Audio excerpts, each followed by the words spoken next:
2 വഴുതനങ്ങ ഉണ്ടായിരുന്നുള്ളൂ കേട്ടോ. അപ്പോൾ അതിൽ ഒന്നിൻ്റെ പകുതി എടുത്തിട്ട് മോൻ്റെ രാവിലെ സ്കൂളിൽ ലഞ്ച് ബോക്സിൽ വറുത്ത് കൊടുത്തു വിട്ടിട്ട് അതിൻ്റെ പകുതി ബാക്കി ഇരിപ്പുണ്ടായിരുന്നു.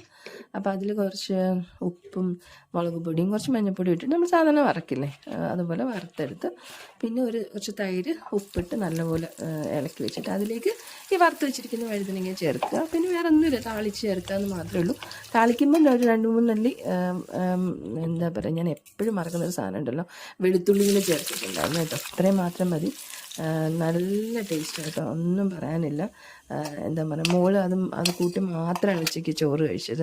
ഞാൻ ശരിക്കും പറഞ്ഞു ഇത് വീഡിയോ എടുക്കാൻ വേണ്ടിയിട്ടൊന്നും നമ്മളിങ്ങനെ കഴിച്ച് കാണിക്കുമല്ലോ, ഒന്ന് കാണിക്കുന്ന പോലെ കാണിക്കാൻ വേണ്ടി ഒരുള്ള കഴിക്കാനാണ് എടുത്തത്. പക്ഷേ ഞാനത് ഫുൾ കഴിച്ചിട്ടാണ് എഴുന്നേറ്റത്.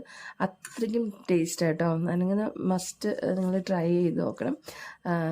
ഇച്ചിരി അല്പം പുളിയുള്ള തൈര് വേണം, എന്നാൽ അതതിൻ്റെ ഒരു എന്താ പറയുക, അതിൻ്റെ ഒരു ടേസ്റ്റ് വരുള്ളൂ. പുളിയുള്ള തൈരും ആ ഒരു വഴുതനങ്ങ വറുത്തതിൻ്റെ ഒരു എണ്ണയുടെ ടേസ്റ്റും പിന്നെ വറുവലിൻ്റെ ടേസ്റ്റും എല്ലാം കൂടെ ആകുമ്പോഴത്തേനും ഒരു അടിപൊളി സാധനമാണ്. മസ്റ്റ്